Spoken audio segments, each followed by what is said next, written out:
આજે જલારામ બાપાના નામે અનંત પરચાઓ થાય છે. કોઈ મને પૂછે કે પિયુષભાઈ તમે બાપાની સેવા કરી, બાપાનો આ સત્સંગ કરું છું, બાપાના પરચા કેટલા થાય?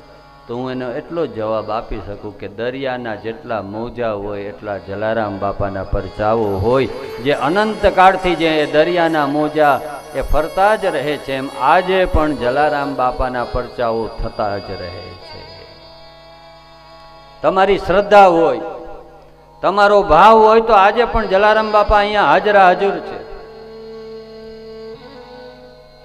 કેટલા કેટલા અનંત પરચાઓ થાય છે. પણ જલારામ બાપાના જીવનનો આ પહેલો પરચો મુખમાંથી નીકળી ગયું. અરે કાકા, આમાં છાણા સિવાય શું સળગાવ્યું હોય? વાલજી કાકાએ જોયું એ બજારમાં એ જ્યાં ગાંઠ ખોલવામાં આવી તો જ્યાં રાશન હતું ત્યાં ખરેખર છાણા થઈ ગયા. શ્યાવર રામચંદ્ર ભગવાન કી જય, ભક્ત વત્સલ ભગવાન કી જય.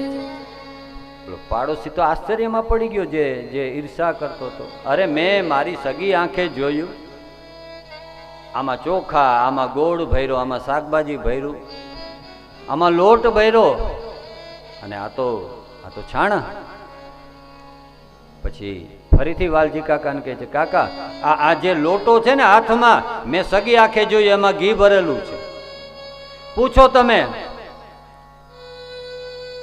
એટલે વાલજી કાકાએ જલા ભગતને ફરીથી પૂછ્યું, જલા બતાવો આ લોટામાં શું ભર્યું છે? એટલે જલારામ બાપાએ ફરીથી કહ્યું, કાકા આ લોટામાં પાણી સિવાય બીજું શું ભર્યું હોય, બતાવ. એટલે જલારામ બાપાના હાથમાં જે લોટો હતો, જે ઘીથી ભરેલો હતો, આંખો બંધ થઈ ભગવાન રામનું સ્મરણ કર્યું છે, ભગવાન રામને પ્રાર્થના કરી છે.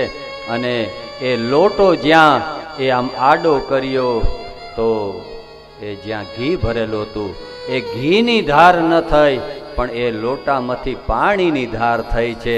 જલારામ બાપા જે બોલ્યા એ સત્ય થયું. રાજીવ નયન ધરે ધનુષાયક, ભક્ત વિપતિ ભંજન સુખદાયક.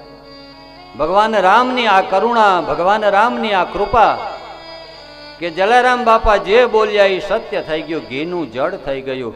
અને એ લોટો જ્યાં આડો કર્યો તો પાણીની ધારા થઈ. એમ જલારામ બાપાની આંખમાંથી અશ્રુની ધારા થઈ. વાહ, ધન્ય છે મારો પ્રભુ, ધન્ય છે મારો આ રામ કે જેણે મારી લાજ રાખવા માટે જે હું બોલ્યો એ સત્ય કર્યું છે. આ પ્રથમ પરચો છે જલારામ બાપાના જીવનમાં.